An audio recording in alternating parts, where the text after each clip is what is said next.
The skills and concepts you learned in your math class in school are only some of the skills you need to solve real-world problems, a process we call mathematical modeling. There's a lot of truth in the claim that what we teach in school is what is easy to teach and what is easy to test, but not what is most important or useful. How would you feel if these were your test questions in math class?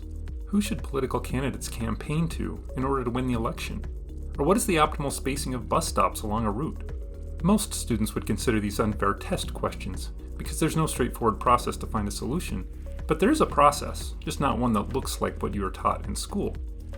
In this set of videos, we will discuss this process called mathematical modeling and go through the process to answer these two questions. In this first video, we will discuss the mathematical modeling involved in the truck evasion problem, and in our second and third videos, we will discuss the political campaign question and bus stop questions. If you haven't watched the first truck evasion solution video yet, you may want to stop and watch it first so you understand the references we make in this video. It may help more to watch all three videos in the truck evasion problem too. Links to these videos are below in the description.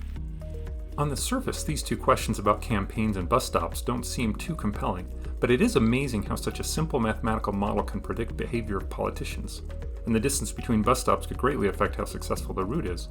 The bus station question was one I bumped into because they built a new rapid bus transit system in the area where I work, and the bus stops are so far apart. I thought for sure that they made a mistake and did not put enough bus stops in, so I sat down to do the math and find out.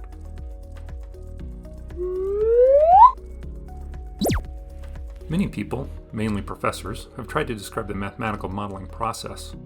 The one I use is modified from the work by Dr. Su at George Mason University, but don't think this is the only way to describe the modeling process. I like this one because it's helpful for beginning modelers and fits well with the kind of modeling we do on this channel. The general process has 5 steps. The first step, and an important skill to cultivate, is to be curious and practice wondering about things. The modeling process all starts with a question. Perhaps you're doing something, watching TV, scrolling through social media, sitting in a meeting at work, and a question pops into your head that you want to know the answer to. Even in a situation as simple as crossing a street, there are questions to wonder about. What angle should I run at in order to evade an oncoming vehicle? Or what is the probability that the person driving is looking at their phone and won't see a pedestrian? Once you have a question, the second step is to make assumptions and define variables. The real world is often too messy to model exactly, but by making assumptions we can focus on the most important aspects of the problem. We might make some strong assumptions at the beginning, like assuming there's no air resistance or approximating a complex shape with a sphere. That's why there are so many math jokes about assuming a spherical cow. Making simplifying assumptions allows us to start with a simple model, then change the assumptions later if needed. Variables are also key to most mathematical models. The real world is full of quantities, things like length, time, weight, chance, momentum, or mortality rate. But also things we might not consider quantifying, like happiness, health, color, knowledge, marriage stability, or cultural diversity. Models connect these different quantities to help make sense of the phenomenon at hand and use variables to represent these quantities in the situation. Consider the problem we addressed in a previous video. At what angle should a person run to have the best chance of evading an oncoming vehicle? We started diagramming the situation and making assumptions about distances and speeds. We also had a few variables. The outcome variable was a time variable, representing the time between the pedestrian getting to the curb and the truck getting to the pedestrian. Instead of starting with the angle the person should run, we defined a variable as the distance down the curb, then moved to focus on the angle later. The third step of mathematical modeling is to build a model. This is where school math helps in the mathematical modeling process. We translate our assumptions into mathematical expressions or meanings, and connect our variables with mathematical operations to build formulas or functions.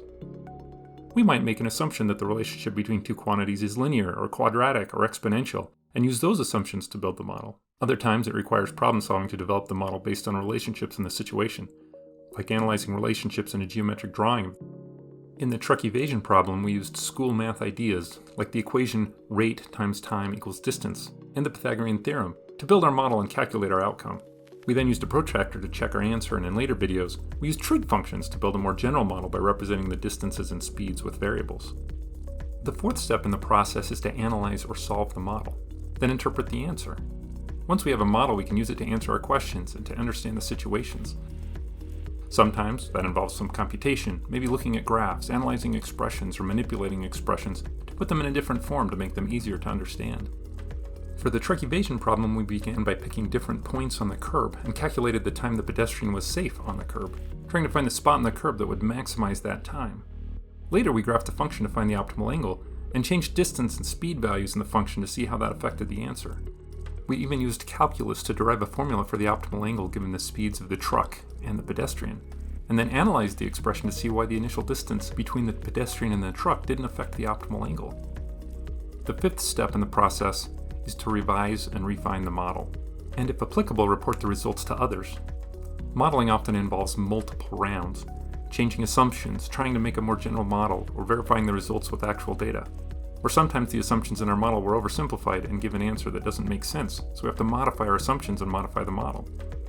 Part of our model revision in the truck evasion problem involved changing the input from a position on the curb to an angle. We also tried to generalize the model by using arbitrary speeds and distances. In another video, we tried to use our model to help a defensive back know what angle to take to have the best chance to catch a ball carrier.